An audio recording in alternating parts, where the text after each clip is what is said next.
Olá, bom dia, estamos de volta aqui com o Jornal da Manhã, com o nosso segundo bloco de informações e a gente vai entrevistar no dia de hoje o deputado estadual pelo estado de Alagoas, o Inácio Loyola. Deputado Inácio Loyola, seja muito bem-vindo ao Jornal da Manhã no dia de hoje. Bom dia, Bozinho, bom dia, Nicole, bom dia, Natália, bom dia, ouvintes da Jovem Pan. É uma satisfação muito grande estar aqui pela primeira vez do Jornal da Manhã e a gente falar sobre todas as questões que vocês quiserem colocar aqui, de futebol. Inclusive, estou chateado que o meu Fluminense ontem, nós esperávamos o Fluminense ganhar. Mas foi com um homem a menos, deputado. Ainda saiu no lucro, 2-2, não foi um bom resultado? Não, porque perdeu logo aquele jogador no início no primeiro tempo. Mas o time do Fluminense é bem superior. Mas eu estou muito feliz, porque o Flamengo não conquistou até hoje. Não diga isso, o deputado João vai começar a chorar de novo. Bem-vindo ao grupo aqui, Nicole Melo e o deputado. Eu costumo dizer, deputado Inácio, que a maior torcida do Brasil não é o Flamengo, é a anti-Flamengo. Mas eu quero fazer uma observação que eu sempre faço, é o seguinte: a cultura do povo brasileiro.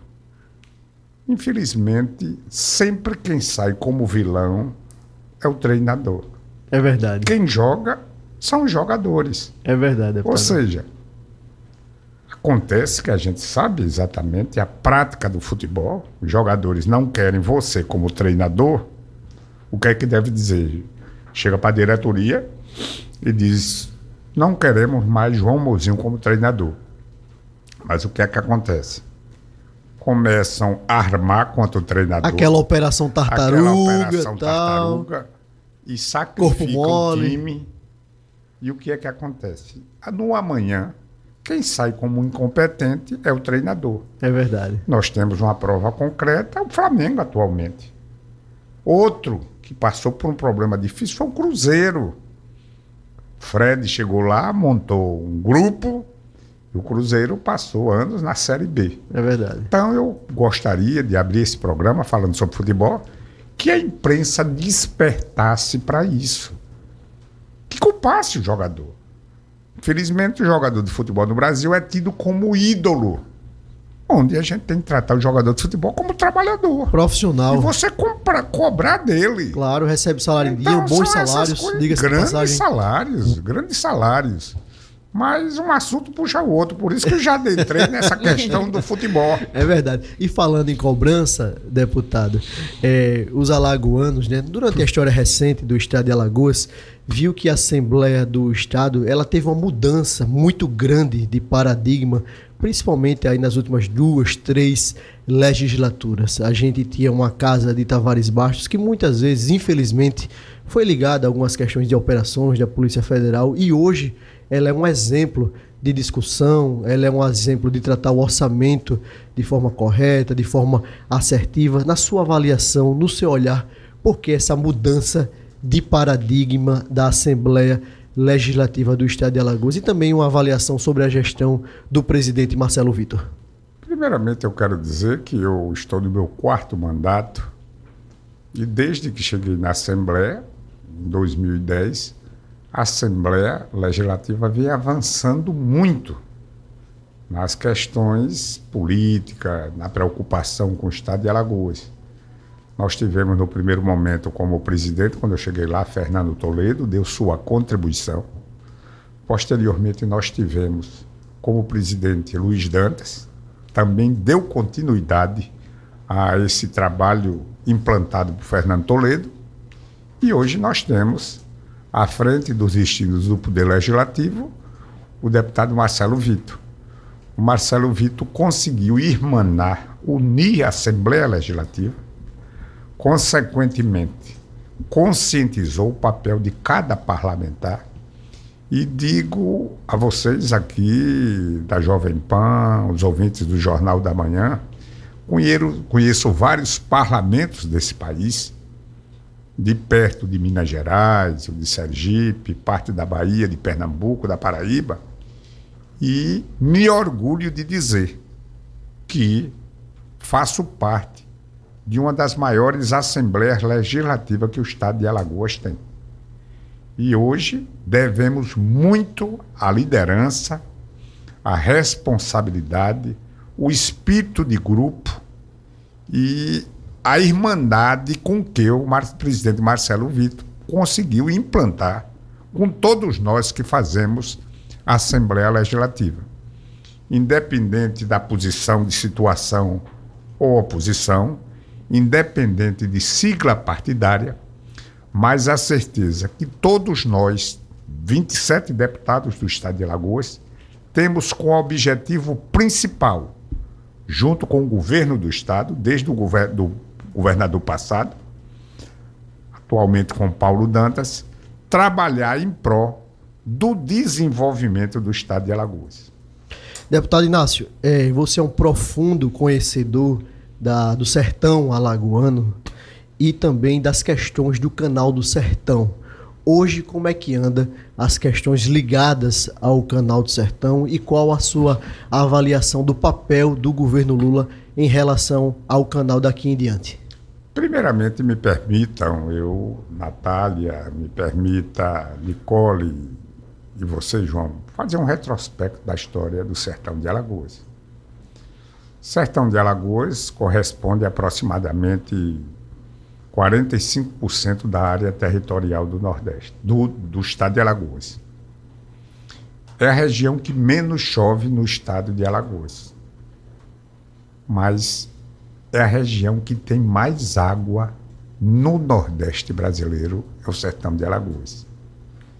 Segundo, eu quero colocar que nenhuma região do mundo se desenvolve sem esses três pilares: água, estrada e energia. No momento, o Sertão de Alagoas tem 2 estradas para o sertão. A BR-316, que você sai de Maceió, Maribondo, Palmeira dos Índios, Santana do Ipanema, Delmiro Gouveia e chega em Paulo Afonso.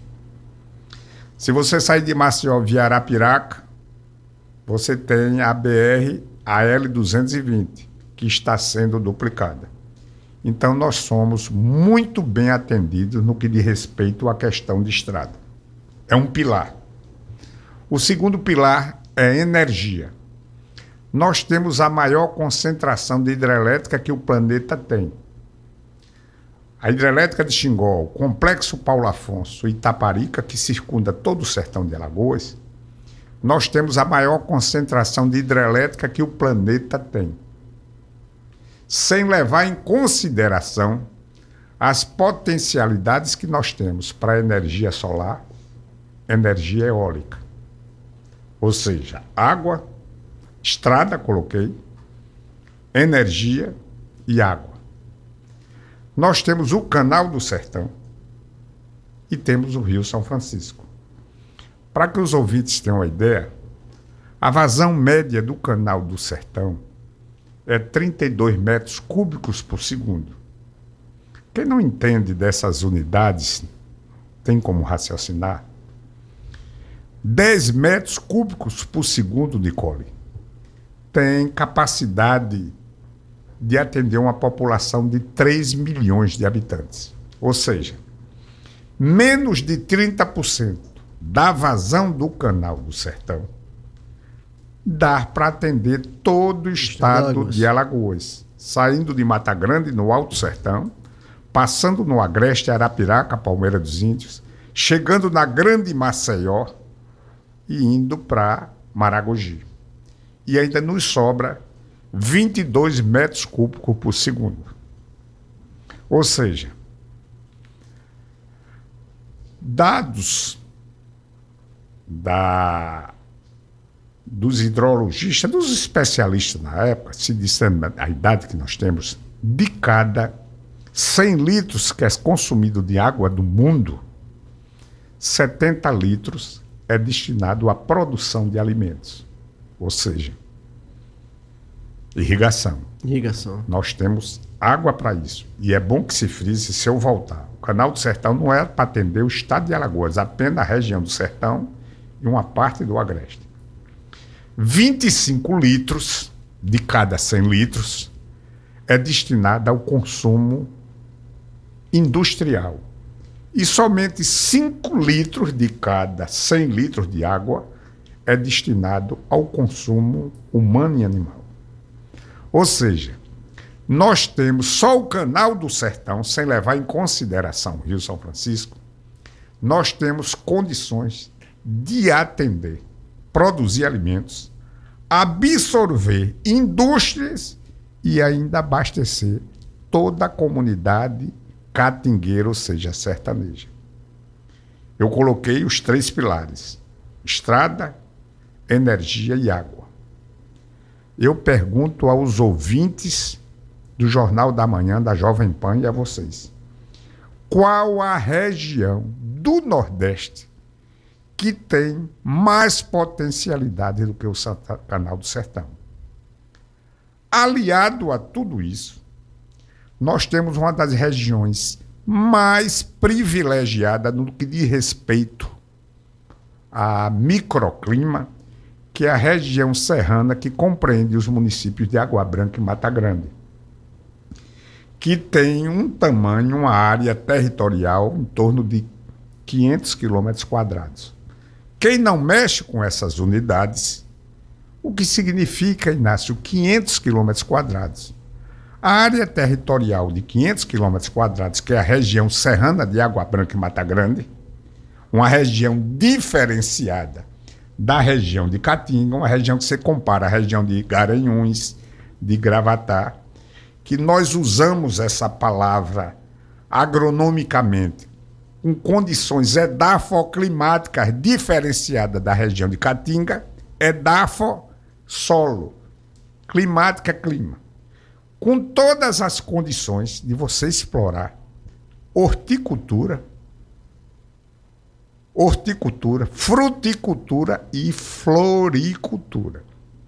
500 quilômetros quadrados é quase 2 vezes a área territorial do município de Maceió. Falta a vontade política, deputado Inácio, do governo federal para investir nessas áreas estratégicas? Com certeza. Mas, nesses últimos anos, com a infraestrutura dotada pelo governador Renan Filho, e dando continuidade o governador Paulo Dantas, eu falei nessas condições, mas vamos começar pela nossa bacia leiteira, que é outra riqueza que o sertão de Alagoas tem. Segundo dados da Organização Mundial de Saúde, é necessário um ser humano consumir, ano, 220 litros de leite. Não somente o leite in natura, mas o leite e seus derivados. A média no Brasil é de apenas 130 litros por cabeça por brasileiro. A bacia leiteira nossa é a pioneira do Nordeste brasileiro. As demais bacias leiteiras do Nordeste foram criadas com rebanho nosso aqui, de Sergipe, da Bahia, de Pernambuco e da Paraíba. Temos a maior produtividade vaca em termos de produção de leite. E éramos o único estado do Nordeste que não tínhamos uma fábrica de laticínios. Conclusão: um dos maiores feitos no início do governo Paulo Dantas foi conseguir trazer uma indústria de laticínio para a nossa bacia leiteira, a precursora dessa atividade econômica no Nordeste, principalmente na região do Sertão. O que eu quero resumir em tudo isso, que era um assunto que nós levaríamos horas e horas. É verdade. Nenhuma região do Nordeste tem mais riqueza, mais potencialidade do que o sertão de Alagoas. Eu costumo dizer o seguinte: a cidade que menos chove no Brasil é uma cidade da Paraíba chamada Cabaceiras. A média de chuvas em Cabaceiras é 300 milímetros ano. A Califórnia, nos Estados Unidos, que é sinônimo de riqueza, a média de chuvas na Califórnia é 200 milímetros ano. Qual a diferença, Inácio, de Cabaceiras, na Paraíba, para a Califórnia, nos Estados Unidos, que é um dos maiores estados, maiores produtores de alimentos que os Estados Unidos têm? A diferença é que Cabaceiras é uma das cidades mais pobres do Nordeste e a Califórnia está entre os estados mais ricos dos Estados Unidos. Ou seja, o que precisa para o Brasil, para o Nordeste, para o Alagoas é um planejamento. E esse planejamento foi iniciado no governo de Renan Filho e está sendo dado continuidade no governo Paulo Dantas. Conclusão. Eu quero dizer que a visão que Paulo Dantas, o conhecimento, a determinação, a vontade e o desejo, ele fará do sertão de Alagoas o que é a Califórnia para os Estados Unidos. Deputado Inácio, a gente está se aproximando de 2024 e não tem como a gente não tratar de política partidária, o MDB, o partido do senhor, e como o senhor vai se comportar junto com o seu partido nas eleições municipais. A gente vê a sua ligação com muitos municípios no estado de Alagoas, a sua base política, quais são os municípios prioritários, vamos dizer assim, para o deputado Inácio visando 2024, como está essa costura política do MDB e do senhor com os municípios alagoanos? Olha, como eu coloquei, eu estou no meu 4º mandato, eu tenho apoio praticamente em todo o estado de Alagoas, mas a verdade, mozinho, que a minha base principal é o sertão de Alagoas. Eu costumo dizer que eu poderia ter sido o deputado mais votado desses 4 mandatos de Alagoas, mas não teria um significado tão forte para mim como o que significa nas 4 eleições que eu disputei. Eu fui o mais votado em minha cidade, fui o mais votado no sertão, e quando você soma a votação minha em todas as cidades ribeirinhas do São Francisco, eu fui o mais votado. E isso tem um significado muito grande para mim. Mas o meu compromisso é com o estado de Alagoas, com os quase 28 mil quilômetros quadrados, de Mata Grande a Maragogi, de Quebrangulo a Porto Real do Colégio.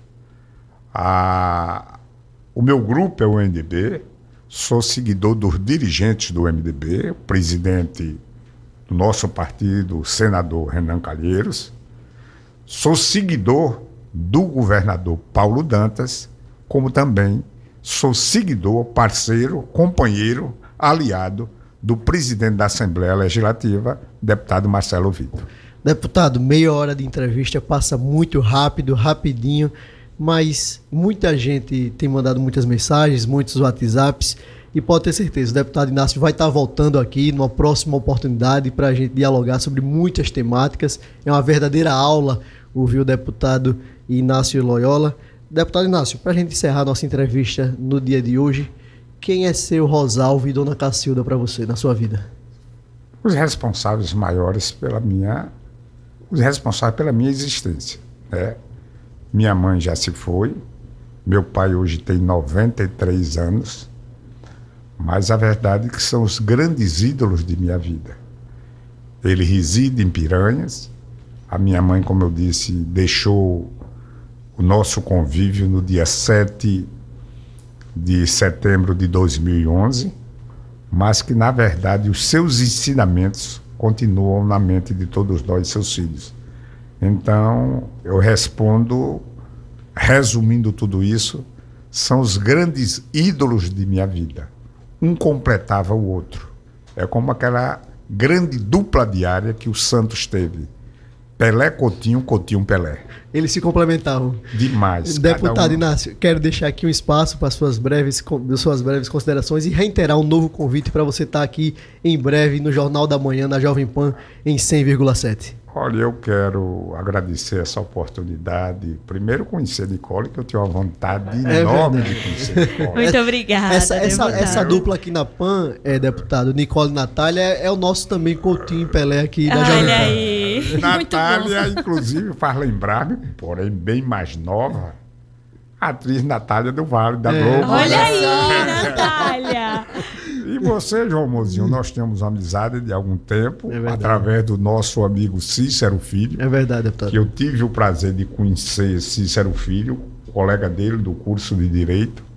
Cícero é uma referência, é um paradigma para todos nós.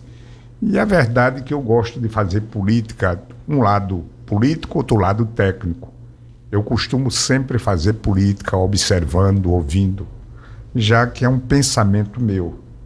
Eu não acredito em nenhum político que não conhece sociologicamente o seu povo. É imprescindível você conhecer o seu povo. E palmilhando por esse sentimento, por esse pensamento meu, é que eu procuro, eu juntamente com os meus colegas deputados, mais uma vez quero dizer, elogiar todos que fazem a Assembleia Legislativa do Estado de Alagoas, tendo como o nosso timoneiro maior, o líder maior, o presidente Marcelo Vitor. Nós temos como o objetivo principal contribuir com o governo desse que não tenho medo de dizer, tem tudo e será o maior governador da história de Alagoas, que é o governador Paulo Dantas. Deputado Inácio Loyola, mais uma vez, obrigado pela sua participação aqui no Jornal da Manhã. Quero agradecer também a participação das minhas queridas Nicole Melo, Natália Barros, os meninos Maílson nas ruas de Maceió, Claudio Stone na técnica, e até amanhã, se Deus quiser.